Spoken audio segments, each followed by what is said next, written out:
Bentornati! Ormai abbiamo visto che il mondo romano era molto più simile a quello odierno, più di quanto siamo soliti immaginare. E se vi dicessi che esistevano già gli autogrill, i motel e le autofficine? Oggi andiamo a parlare del cursus publicus, cioè il servizio postale di epoca romana.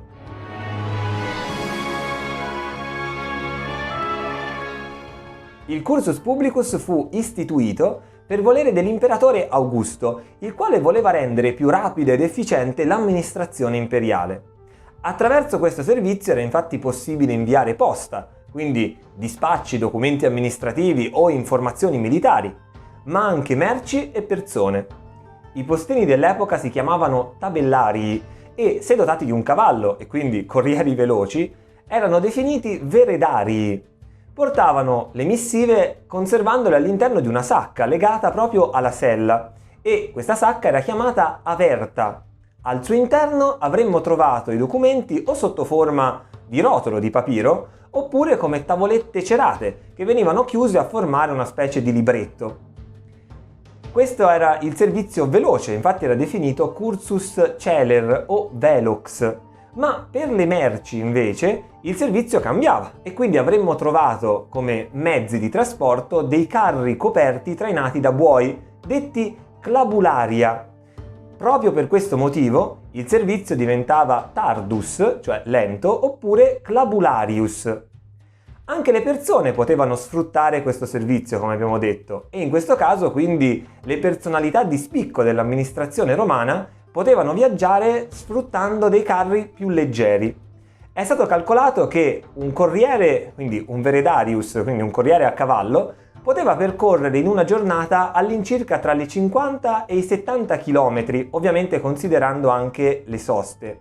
Ma in caso di notizie particolarmente importanti come un ammutinamento o la proclamazione di un imperatore, in questi casi appunto la velocità poteva aumentare molto, addirittura triplicarsi. L'intero servizio sfruttava la fitta rete stradale di epoca romana. Io di questa ne ho già parlato in questo video e vi lascio magari il link anche in descrizione.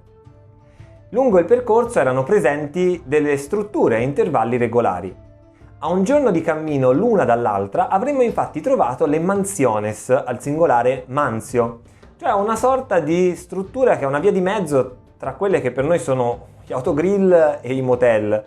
In questi luoghi infatti il viaggiatore poteva fermarsi, rifocillarsi e ripartire, oppure decidere di rimanere una o più notti. Non di rado infatti le mansiones disponevano di servizi quali camere da letto o addirittura dei piccoli impianti termali. Tra una mansio e l'altra avremmo trovato invece tra le 6 e le 8 mutationes, mutatio al singolare, e erano luoghi adibiti al cambio dei cavalli oppure alla riparazione dei mezzi, quindi le nostre autofficine. In questi luoghi erano presenti ad esempio dei mulomedici, cioè dei veterinari, o dei carpentari, cioè dei conducenti di carro. Facevano quindi parte di un servizio, uno staff abbastanza nutrito che era al servizio del viaggiatore. Le dimensioni delle mutationes e delle mansiones variavano molto a seconda dell'importanza del tratto stradale e dei servizi che venivano offerti. In genere queste strutture erano affidate a dei privati, i quali appunto le gestivano e in cambio ottenevano un guadagno. Già, ma quanto costavano questi servizi? In realtà chi era autorizzato poteva sfruttarli gratuitamente. Ovviamente doveva dimostrare di appartenere all'ordine, all'ambiente del cursus publicus, tramite un apposito documento ufficiale, un diploma imperiale, che veniva rilasciato dall'imperatore oppure da un suo rappresentante. Quindi potete immaginare il valore che acquisiva questo diploma e prestarlo o ottenerlo in maniera illegale comportava delle punizioni estremamente severe. I privati, non potendo disporre del diploma imperiale, dovevano ovviamente pagare i vari servizi, il cibo, le camere e tutto il resto. È proprio così che i gestori delle stationes, cioè dei punti di sosta, guadagnavano. Anche per l'invio delle missive, gli aristocratici o i privati comunque dovevano trovare un'alternativa. Spesso questa era rappresentata da uno schiavo fidato, definito anch'esso come tabellarius, il quale portava le missive e, visto il costo, non di rado diversi aristocratici comunque si mettevano d'accordo e utilizzavano lo stesso schiavo. In alternativa era necessario ricorrere a mercanti o a soldati in partenza. Per finire il nostro viaggio, una piccola curiosità. A Roma, come nelle altre città dell'impero, non esistevano i nomi delle strade, salvo rarissime eccezioni, e lo stesso dicasi per i numeri civici. Ma allora, come faceva un postino a consegnare le sue missive? Il sistema era alquanto complesso, almeno per noi. Doveva infatti partire da elementi importanti dell'architettura urbana, come le porte cittadine, i templi o altri edifici pubblici e privati di grande importanza. Dopodiché scendeva più nel dettaglio con elementi più piccoli, come delle fontane o delle statue.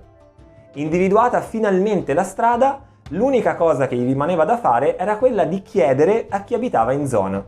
È la stessa cosa che noi abbiamo già visto nel video sui graffiti di Pompei, parlando proprio di novella primigenia.